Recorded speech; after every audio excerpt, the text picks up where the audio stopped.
Seo thugmh cad scéalta na seachtaine seo Tuairisc, seachtain in urgurt urlairí ón chéad cumann fórsa go gaithfí rangan ag Gaeilge a chur fáil de oibrithe seirbhísí poiblí bhíonn lá a gcuid Gaeilge a ausú. Dúradh go bhfuil tú go mbeadh gael le breis is 60 seachtain oibre le páidh iomlán ag tastal ó oibrithe áirithe chun an Gaeilge a ólam.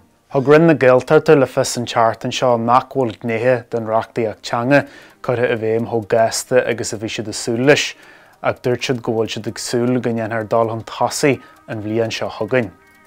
Breis is 10 milliún a bhí chuir a leataí ó don Gaeilge i fiche cethir ach níor caitheadh an tarigid sin ar fad.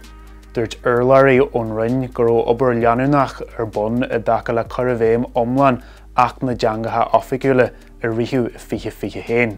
Dúirt chuigeas a héin fáin géad a fashionary tréna ar an rud éireann go leortha siad an Gaeilge de measa go raibh an teanga ag bail foirne de réir survey a chur an cólacht iompar poiblí ar a chuid passionary.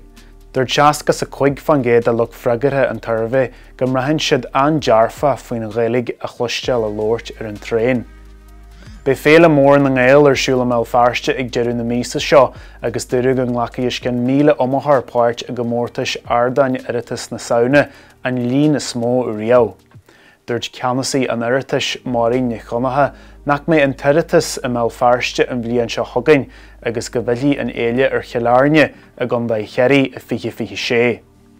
Agus ar deireadh tá Catherine Connolly a bhd an tasaí sa técha an uacht ar anarta si has a hart fan géad a bhí ag an dhearachar neamhspla sa phobalbhre is Journey agus ganach fiche fan géad ag Heather Humphreys dhearachar ina Gael. Nuair a chuirú cis ar gaoine cad éon tré ba cháhairtaí ag dhearachar dúirt trí fan géad gur duine a labhraíonn Gaeilge ba cháhairtaí dífa. Tá na scéalta sin agus go leor eile ar Tuairisc inis.